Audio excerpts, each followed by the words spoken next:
দৈনিক সোণৰ অসম কাকতৰ প্ৰথম বৰ্ষপূৰ্তি অনুষ্ঠান সম্পন্ন। অসমৰ সংবাদ জগতৰ অন্যতম সংবাদ গোষ্ঠী দৈনিক সোণৰ অসম কাকতৰ প্ৰথম বৰ্ষপূৰ্তি অনুষ্ঠান বৰ্ণাঢ্য কাৰ্যসূচীৰে দিছপুৰস্থিত অসম লোক নিৰ্মাণ বিভাগৰ প্ৰেক্ষাগৃহত অনুষ্ঠিত হৈ যায়। মুখ্য অতিথি হিচাপে উপস্থিত আছিল অসম সাহিত্য সভাৰ প্ৰাক্তন উপসভাপতি মৃণালিনী দেৱী। বিশিষ্ট অতিথি হিচাপে উপস্থিত আছিল IPS বিষয়া আবু সুফিয়ান, দৈনন্দিন বাৰ্তা কাকতৰ মুখ্য সম্পাদক doctor Naren Hazarika, Rajiv Ahmed, doctor Shahir Bhuyan, doctor Bishnuram Nunisa, মেৰা ছোৱাচিকুৰ ৰহমান। অনুষ্ঠানত মুখ্য অতিথি মৃণালিনী দেৱীয়ে সংবাদ মাধ্যমৰ ভূমিকাৰ লগতে আধ্যাত্মিকতাৰ ওপৰত বিশদ বক্তব্য দাঙি ধৰে। অনুষ্ঠানত দীপিকা বড়ো, বিশাল কুমাৰ বৰুৱা, পৰিবহণ বিষয়া আৰিফুল ইছলাম, চিত্ৰসেন বসুমতাৰী, কাকলি হাজৰিকাক সন্মান প্ৰদান কৰা হয় বুলি জানিব পৰা গৈছে।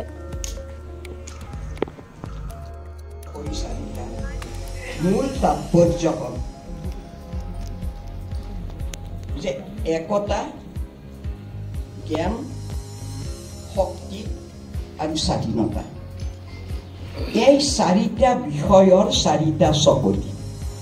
কিন্তু এই যে একতা আজিৰ সমাজত বৰ্তমান প্ৰাচুৰ্যই ভৰা যিখন সমাজ, এই সমাজখনত একতা আমাৰ মানুহৰ মাজত কিমান আছে সেইখিনি এতিয়া আপোনালোকে নিজে বিচাৰ কৰি ল'ব। তাৰপিছত জ্ঞান বোলা বস্তুটো প্ৰাচুৰ্যতাৰ ভিতৰত নাথাকে বা প্ৰাচুৰ্যই আমাক জ্ঞান দিব নোৱাৰে। প্ৰাচুৰ্যই প্ৰাচুৰ্য উপাৰ্জন কৰিবলৈ আমাক শক্তি দিব। অৰ্থাৎ আমি পাঠ্যগত শিক্ষাৰে বিজ্ঞানৰ যুগত শিক্ষা লৈ আমি সুন্দৰভাৱে নিজৰ জীৱন এটা পৰিচালিত কৰিবৰ কাৰণে প্ৰাচুৰ্যতাৰ মাজত আজি বস্তুবাদৰ মাজত মিলি থাকিবলৈ আমাক সুবিধা দিছে। অৰ্থাৎ ধুনীয়া চাকৰি, ধুনীয়া ঘৰ দুৱাৰ, মানে আমাক সকলো দিছে। গতিকে সেইকাৰণে আজি এই যুগটো বস্তুবাদৰ জগত। গতিকে মানুহ তাকে লৈ বহুত পোৱা বুলি ভাবি, কিন্তু জ্ঞানটো কোনে দিব? জ্ঞানটো নিজৰ আত্মাই যদি উপলব্ধি নকৰে, আত্মা অৰ্থাৎ আত্মাটো কি? ভগৱান, জীৱাত্মা পৰমাত্মাৰ লগত বিলীন হ'ব। কিন্তু আত্মাটোৱে আমাক কি জ্ঞান দিছে? আত্মাটোৱে আমাক কি কৈছে? গতিকে আত্মাৰ জ্ঞান যাৰ নাই, অৰ্থাৎ পাঠ্যগত শিক্ষাই জ্ঞান দিব নোৱাৰে। অৰ্হতা দিব পাৰিব, ধন সম্পত্তি দিব পাৰিব, কিন্তু জ্ঞানটো কোনে দিব? জ্ঞানটো সাধনা, চিন্তাক্লিষ্ট মন, চিন্তাশীল ধ্যান ধাৰণা শান্তা। গতিকে আমাৰ আধ্যাত্মিক যিটো আমাৰ জীৱাত্মাটোক আমি সৎ পথেৰে কেনেকৈ পৰিচালনা কৰি আমি পৰম ব্ৰহ্মৰ লগত বিলীন হ'ম, সেই কথাটো যোনে বুজি পাব, যোনে সেইমতে কৰ্ম কৰিব, সেয়াই হ'ল আমাৰ জ্ঞান। গতিকে জ্ঞান অবিহনে যিমানে আমি বিজ্ঞানৰ যুগত, আমি প্ৰাচুৰ্যতা ভৰা বস্তুবাদৰ যুগত যিমানে আমি ধন সম্পত্তি ৰখাত আমি আজি পিতৃ মাতৃক নিজৰ দেশত লৈ সন্তানে যেতিয়া বাহিৰত চাকৰি কৰি তেওঁলোক ধনৰ যিটো প্ৰলোভন দেখুৱায়, ধনৰ কাৰণে আনকি পিতৃ মাতৃৰ মৃত্যুৰ কালতো যেতিয়া ল'ৰা ছোৱালীয়ে পিতৃ মাতৃক আহি সান্তনা দিব বা মৃত্যুৰ কালত সান্তনা দিবলৈ সময় নাপায়। গতিকে এয়া হৈছে প্ৰাচুৰ্যতাৰ বিজ্ঞানৰ যুগৰ বয়োভৰ। কিন্তু এই জ্ঞান, সেই জ্ঞানটো যাৰ নাই সি অজ্ঞানী, আৰু সেই জ্ঞান যাৰ আছে তেওঁ জ্ঞানী মানুহ। শক্তি, আজি সংগঠন অৰ্থাৎ অখিল ভাৰতীয় সাহিত্য পৰিষদৰ বৰ্তমান সভাপতি। অলপ দিন আগতে আমি মোহন ভাগৱত দেৱৰ লগত আমি সভা কৰি আহিলোঁ, পৰহি দিনা আহি পাইছোঁ। আমি সেই সম্পৰ্কে গৈছিলোঁ, যাওঁতে পুৰী দৰ্শন কৰি আহিছোঁ। তেখেতৰ ভাষ্যমতে যে প্ৰথমতে দেশখনৰ কথা চিন্তা কৰিব লাগিব। শক্তিৰ কথাই কৈছোঁ। প্ৰথমতে আমি দেশৰ শক্তিটো কেনেকৈ আমি আহৰণ কৰিব লাগিব, দেশখন কেনেকৈ শক্তিশালী হয়, প্ৰথম চিন্তাটো হ'ব দেশখন শক্তিশালী কৰা।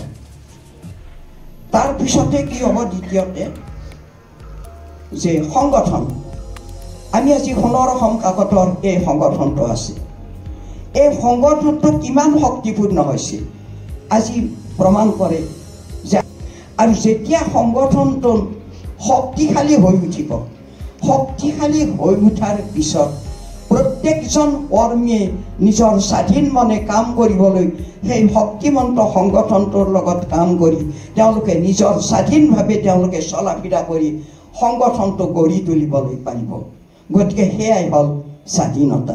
কিন্তু স্বাধীনতা বোলোতে আমি আজি পুৰুষ মহিলাসকলে বোলে ঘৰ দুৱাৰ এতিয়া আমি চাৰিওফালে ঘূৰি ফুৰিছোঁ, চিঞৰ বাখৰ কৰি ফুৰিছোঁ, সংগঠনকৈ আমি দল বাগৰি কিবা বাগৰি চৰকাৰৰ সমালোচনা কৰি আমি কিছুমান মানে এইবিলাক কি আমাৰ যিটো আমাৰ এই আন্দোলন কৰি সেয়া আমি স্বাধীনতা বুলি ক'ব নোৱাৰোঁ। সেই স্বাধীনতাই স্বাধীনতা নহয়। আমাৰ স্বাধীনতা ইমান যে আমি দেশ সংগঠনবিলাকক শক্তিশালী কৰি যিটো আনন্দ পাম, সেই আনন্দৰ জৰিয়তে আমি যি বস্তু উপভোগ কৰিব পাৰিম সেয়াই হ'ব আমাৰ স্বাধীনতা। গতিকে স্বাধীনতা বোলোতে আজি মহিলাসকল দৌৰি ফুৰিছে ঘৰৰ পৰা বাহিৰলৈ, নিজৰ খুচিমতে মোবাইল ফোনটোলৈ ঘূৰি ফুৰিছে, মোবাইল ফোনটোৰ তথ্য বিচাৰি কিবা এটা কথা কৈ কিন্তু তেওঁলোকে ভাৰতীয় সংস্কৃতিৰ যি মহাভাৰত, ৰামায়ণ, 4 বেদ, 14 শাস্ত্ৰ, 18 পুৰাণ, মহাপুৰাণ এইবিলাকৰ কথা তেওঁলোকে কিন্তু একো নাজানে। কিন্তু যেতিয়া মোবাইল ফোনৰ অভাৱ হ'ব, যেতিয়া মোবাইল ফোনটো নাইকিয়া হ'ব, তেওঁলোকে তেতিয়া সমাজখনৰ এই তথ্য ক'ত বিচাৰি পাব? ঘূৰি ঘূৰি সাঁচিপাত বিচাৰি যাব লাগিব আৰু এই গ্ৰন্থই বিচাৰি যাব লাগিব। এই যে গ্ৰন্থৰ যিটো মহৎ গুণ, শাস্ত্ৰৰ যিটো মহৎ গুণ, এই শাস্ত্ৰৰ মহৎ গুণটো আহৰণ কৰিবলৈ তেওঁলোক মোবাইল ফোনৰ প্ৰভাৱত অপাৰগ হৈ পৰিছে। কাৰণ আজি ঘৰৰ মাতৃসকলে সন্তানৰ নতুন প্ৰজন্মক যিটো সময়ত আজি বিপদগামী অৱস্থাৰ পৰা ঘূৰাই আনিব লাগে, সেই শক্তিটো কিন্তু আজিৰ মাতৃয়ে আহৰণ কৰিব পৰা নাই। গতিকে আজি সন্তান কোন পথে পৰিচালিত হৈছে, তেওঁলোকৰ সন্তান বিচাৰ কৰিবলৈ তেওঁলোকৰ জ্ঞান অহা নাই। তেওঁলোকে অবাধ গতিত তেওঁলোকে নিজৰ আনন্দমনে স্বাধীনতা বিচাৰি ঘূৰি ফুৰিছে যে পাকঘৰৰ কাম এৰি, ঘৰৰ কাম বন এৰি, গৃহস্থী ধৰ্মৰ কাম এৰি আমি মহিলাসকল আমি সমাজত চাৰিওফালে ঘূৰি ফুৰিছোঁ। গতিকে এই যিটো ইয়াৰ এই ৰথৰ যে চকৰিকেইটাই, এই ৰথৰ চকৰি চাৰিটাই এই চাৰিটা কথাকে বুজাইছে, অৰ্থাৎ একতা, জ্ঞান, শক্তি আৰু স্বাধীনতা। কিন্তু কাম কৰিবলৈ শক্তিৰ যিটো প্ৰেৰণা আৰু উৎসাহ লাগে, সেই শক্তি আৰু প্ৰেৰণা আটাইখিনিতকৈ বেছি গুৰুত্ব দিব লাগে কেনেকৈ বস্তুটো আগধৰি আগুৱাই নিব পৰা যায় বা সমাজত বিস্তৃতভাৱে প্ৰত্যেকজন ব্যক্তিক সাঙুৰি ল'ব পাৰি, তাৰ ওপৰতে গোটেইখিনি নিৰ্ভৰ কৰে। এগৰাকী সাংবাদিক হিচাপে কাকত এখন পৰিচালনা কৰা কিমান গুৰুতৰ কাম, সেই কথা মই নিজে দেখি আহিছোঁ আৰু ভুক্তভোগী। কিন্তু কাকতখনত যিখিনি মানুহ থাকে, সেই মানুহখিনিয়ে অশেষ কষ্ট কৰি পিছদিনা যেতিয়া কাকতখন ছপা আখৰত আমাৰ সমাজৰ ব্যক্তিৰ হাতলৈ যায়, তেতিয়াই সেই অনুষ্ঠানটোত কাম কৰা মানুহখিনি বা যিসকলৰ উদ্যোক্তাত এই কাম ফেৰা হৈছে, সেই আনন্দটো কিন্তু তেওঁলোকে কেতিয়াও পাহৰিব নোৱাৰে আৰু সেই আনন্দটোই তেওঁলোকক বহুখিনি উৎসাহ আৰু উদ্দীপনা যোগায়। এটা সময়ত বাতৰি কাকতৰ প্ৰচলন আৰু প্ৰসাৰ অসমত কিমান দুষ্প্ৰাপ্য আছিল, সেই কথা অসমৰ প্ৰতিগৰাকী সচেতন ব্যক্তিয়ে নিশ্চয় নজনা নহয়। সকলো কাম কৰিব পাৰি, কিন্তু পেপাৰ এখন পৰিচালনা কৰাটো সহজসাধ্য নহয়। কাৰণ বিভিন্নজনৰ বিভিন্ন ব্যক্তিত্ব আৰু বৌদ্ধিক চিন্তাধাৰা এই বাতৰি কাকতত সংশ্লিষ্ট হৈ থাকে আৰু সেইবোৰ প্ৰকাশৰ অজুহাতত এই বাতৰি কাকত একোখনৰ জন্ম হয়। যেতিয়া এই লাইনলৈ গুচি আহিছিলোঁ তেতিয়া মোৰ অঙহী বঙহী বন্ধু বান্ধৱ বহুতে মোক ঠাট্টাও কৰিছিল আৰু কৈছিলে যে পেপাৰত বা প্ৰেছত কাম কৰা মানে আগতে ভাবি লৈছিল যে আখৰ বাছি যিবোৰ কিতাপ কৰা হয় তেনেকুৱা কাম। মই নিজে চৰকাৰী চাকৰি বাদ দি যেতিয়া দৈনিক অসমত জইন কৰোঁ তেতিয়া নিজকে কেনেকুৱা লাগিছিল মই নিজে ক'ব নোৱাৰোঁ, কিন্তু মোৰ বন্ধু বান্ধৱ বা মোৰ অঙহী বঙহী সকলোৱে মোক একৰকম বেয়া চকুৰে চাইছিল। কাৰণ ইমানখিনি কৰি মই চৰকাৰী চাকৰিটো বাদ দি ইয়ালৈ আহিব লাগেনে, প্ৰেছত কাম কৰিব লাগেনে, তেতিয়া বুজায়ো নপৰা নাছিলোঁ। কাৰণ প্ৰেছত বিভিন্ন কাম থাকে আৰু বিভিন্ন ধৰণে প্ৰেছ পৰিচালিত হয়। তাৰে ভিতৰত বাতৰি কাকতৰ যিখিনি দায়িত্ব আৰু সমাজৰ প্ৰতি বাতৰি কাকতৰ যিখিনি কৰ্তব্য আমাক শিকাইছিলে দেই প্ৰতাপ বৰদলৈ। তেতিয়া আমাৰ কৰ্মশালা পাতিছিলে যোৰহাটত, যে এটা কুকুৰে যদি এজন মানুহক কামোৰে সেয়া নিউজ নহয়, কিন্তু সেই একেটা কুকুৰে যদি 100জন মানুহক কামোৰে তেতিয়া এটা বাতৰি হয়। তোমালোকে এইটো কথা মন কৰিবা।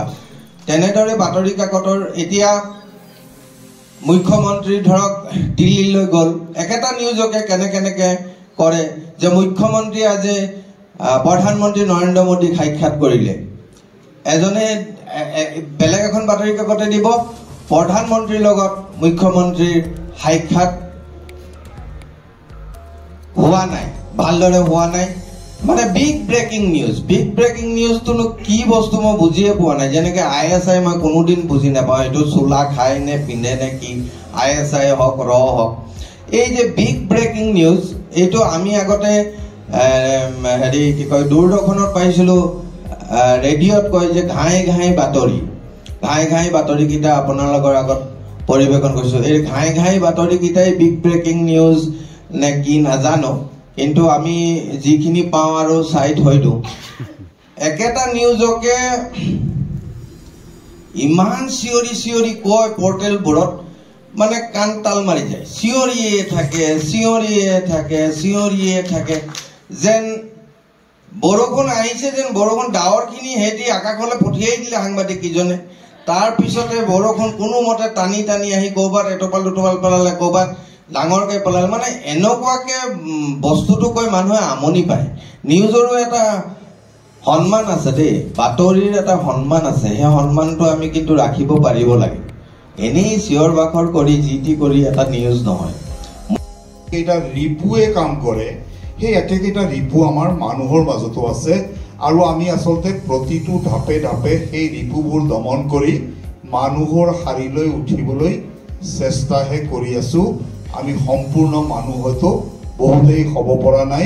আৰু যিসকল সেই ৰিপু দমন কৰি অৰ্থাৎ আত্মাক পবিত্ৰ কৰি যিসকলে মানুহ হৈছে, সেইসকল আমাৰ নিচিনা মানুহ নহয়, তেখেতসকল হৈছে মহাপুৰুষ, যাক যুগে যুগে মানুহে যিসকল মহাপুৰুষক আমি তেওঁলোকৰ আদৰ্শক মানিবলৈ চেষ্টা কৰোঁ, সেইসকলেই প্ৰকৃত মানুহ। আমি মানুহ হ'ব নোৱাৰিলেও আমি এই ৰিপুসমূহ দমন কৰি মানুহৰ শাৰীলৈ সদায় যদি উঠাবলৈ চেষ্টা কৰোঁ, তেতিয়াহ'লে আমি অন্ততঃ ওচৰ চাপিব পাৰিম।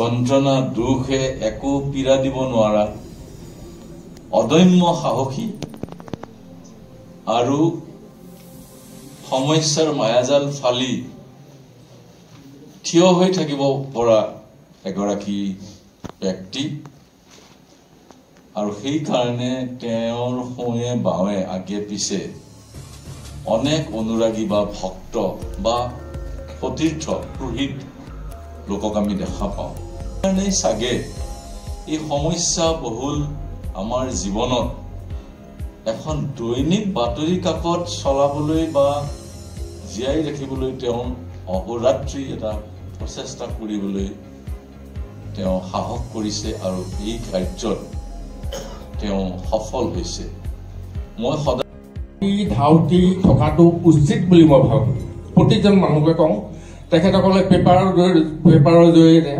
লিখক আৰু আপোনাৰ যিটো ভাষা প্ৰসাৰ আৰু প্ৰচাৰত সহায় কৰক গতিকে মই ভাবোঁ মৃদুল হাজৰিকাই এইখন পেপাৰ আগবঢ়াই লৈ যোৱাত সফল হ'ব